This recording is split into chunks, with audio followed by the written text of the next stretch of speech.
葉なんかじゃ笑顔なんかじゃ祈りなんかじゃ伝わらなくて言葉なんかじゃ笑顔なんかじゃ言葉なんかじゃ笑顔なんかじゃ言葉なんかじゃ笑顔なんかじゃ祈りなんかじゃ伝わらなくて描いた明日に無理やりメモリーみたいに消えて僕らの手錠なんかに鍵はなくて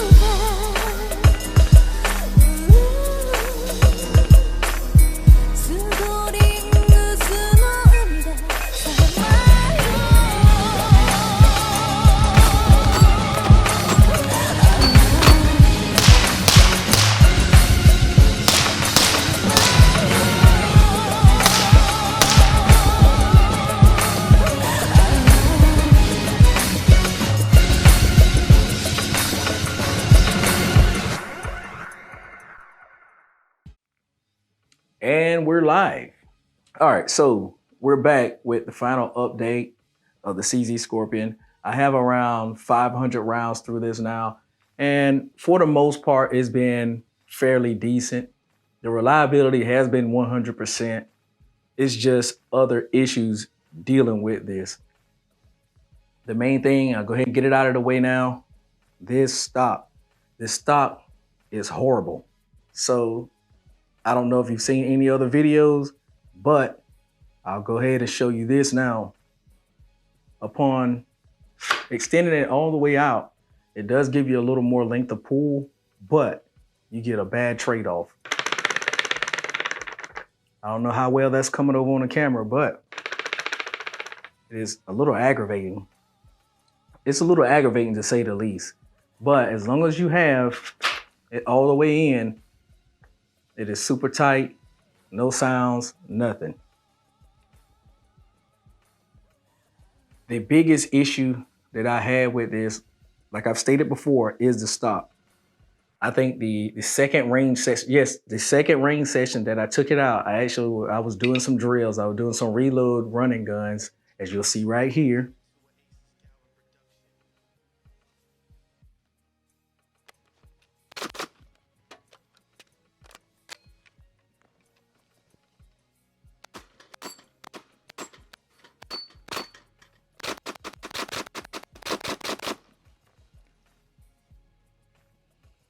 The stop fell off. Right at the last round, it unseated itself all the way out. And as soon as I turned the camera off, I didn't notice it. As soon as I turned the camera off, the stop fell off. It's been a headache for me, to say the least.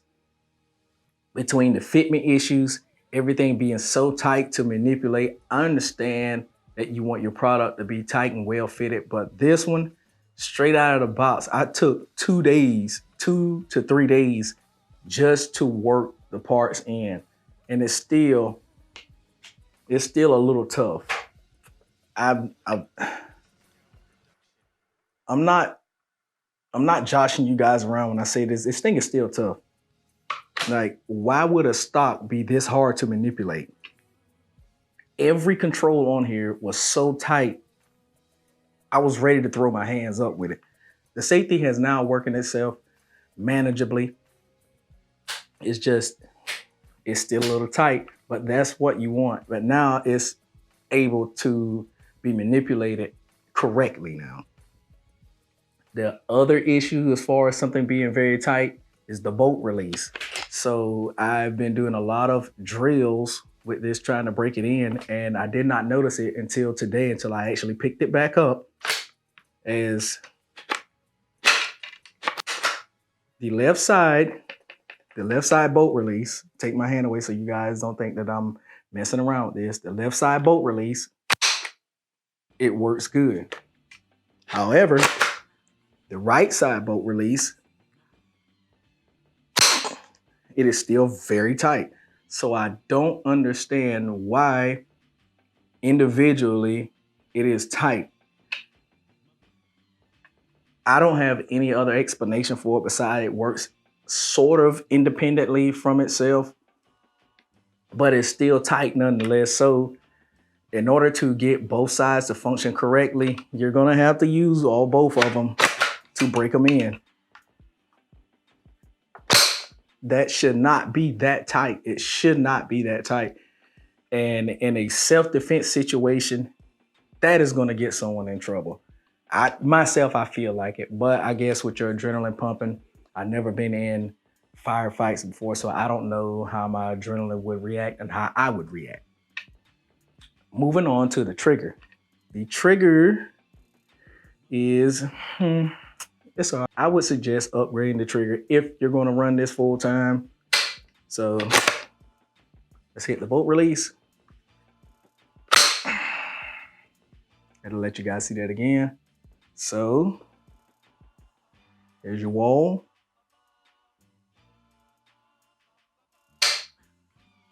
It's all right. Let's drop the mag. So drop the mag. There's your reset. It feels like a Anderson mil-spec AR-15 trigger. That's what it reminds me of. Moving along to the charging handle. The charging handle is just like the S1. Into the same position. And you can do an HK slap to it. Moving up to the iron sights. The iron sights are just the same. It looked like they have a little, no. The iron sights are actually the same as the other models. So they're pretty decent. They actually have the apertures in them and they work very well. But I opted to put a red dot on and we can move to that next. So the optic that I put on is a Vortex Strike Fire 2. Vortex Strike Fire red and green model. It works. This combo to me works the best on this carbine. The reliability of it is spot on. But in the beginning, I did have a little issues as far as mounting it to the rail. When I first put it on and zeroed it, I tightened it down and it did want to wobble a little bit. I had to go back and reseat it, make sure it was down good because you know this top is polymer. So you have to be careful about mounting it and tightening it down too much. You could potentially crack the top of this thing because this is metal and this is polymer. It's a hardened polymer, but it could potentially still crack under a lot of pressure. So just be careful and mindful of that. The handguard, the handguard is a nice addition.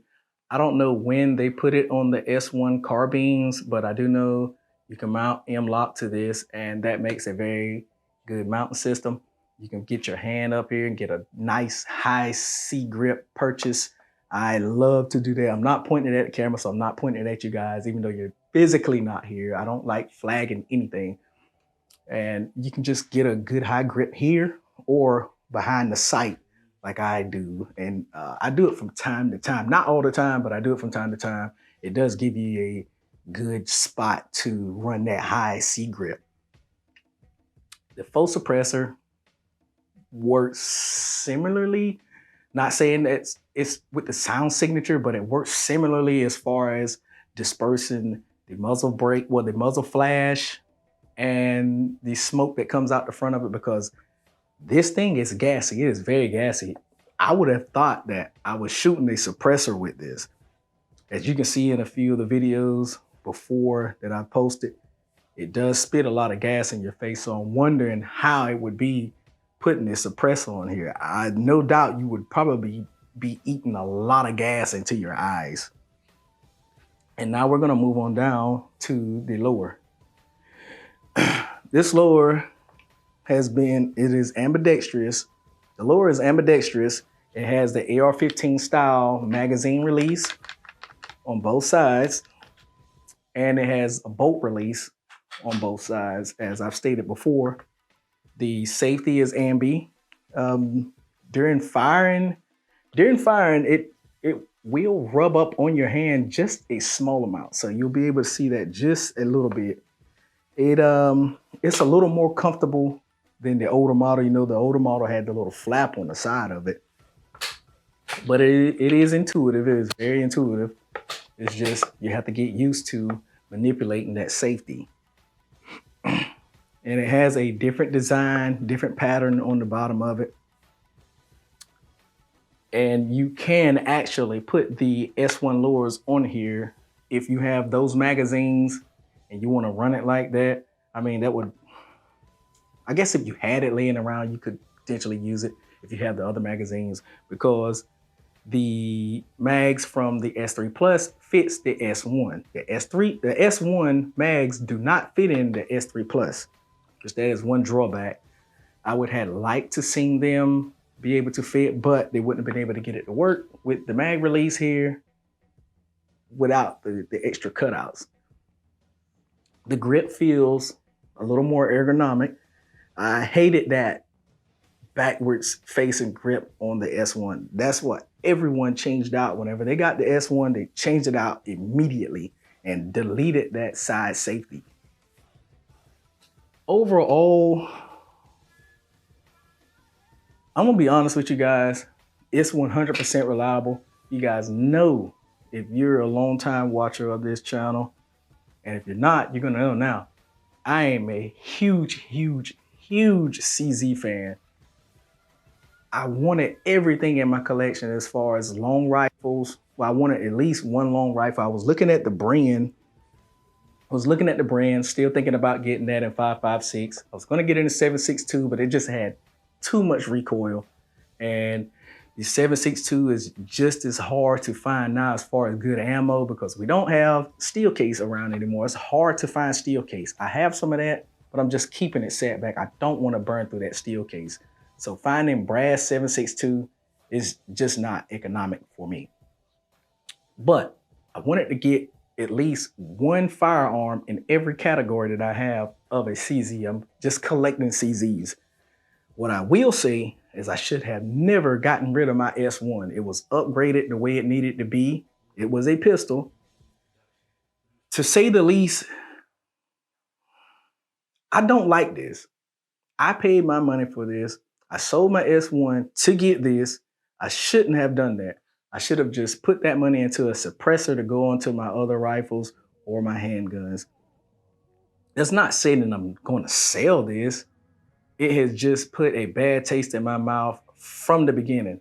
The reliability was good. It's just the fitment of the stock and the stiffness of all of the controls.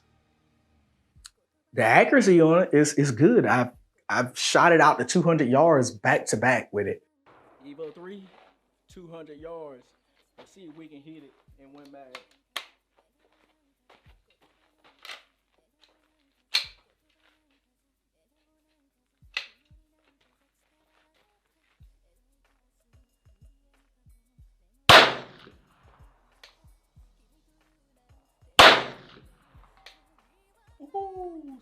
The first range session, I literally shot it out to 200 yards on a steel man-sized target. Haven't had any issues with what people were reporting as the bolt open firing, I believe. I can't remember the exact terminology to it, but they were having problems with it firing without the bolt being seated all the way. Haven't had any problems with that. Reliability has been 100%. It's just to fit me. I don't like it. Everything is upgraded the way it should be, except for this right here. They could have made it a little better, but it is what it is. At least they did attempt to change it. You just have to watch it, because if you shoot it a lot, it will tend to rub up against your knuckle.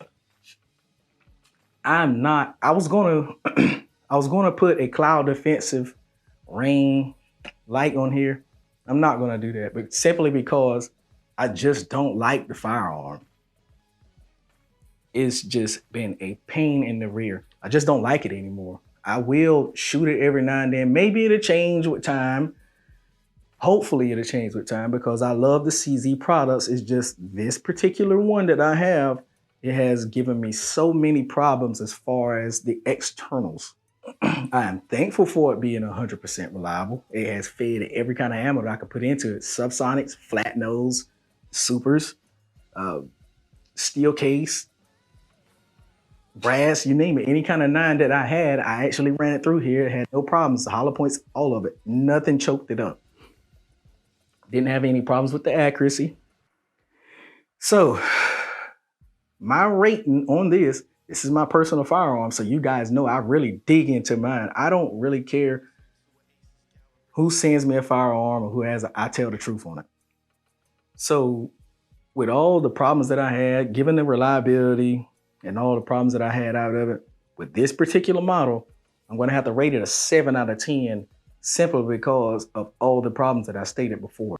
Now, will my opinion change on this the more that I shoot it? Perhaps. It could possibly. I will revisit it again, but as of right now, I'm not gonna invest any more money into this solely because I just don't like the firearm. That's not to say that the other models are not, or someone else's model or yours is not a very good model. Just this particular one that I have, it's just been a pain in my butt. But if you guys want to support the channel, the first way of doing it, hitting that like, share, and subscribe, that is free. I also have a Patreon. It is linked in the description below. And I also have an Amazon link where you can find all the gear that I've used in this video, as far as the camera equipment, mics, lighting, anything else. That is a link that I have directly from Amazon, which gives me kickback. So if you buy something, it doesn't matter what it is. If you buy something, I do get a kickback from that. So that potentially helps out the channel. Make sure you stay tuned, updated, train with your firearms, and be vigilant all the time. I'll see you guys later.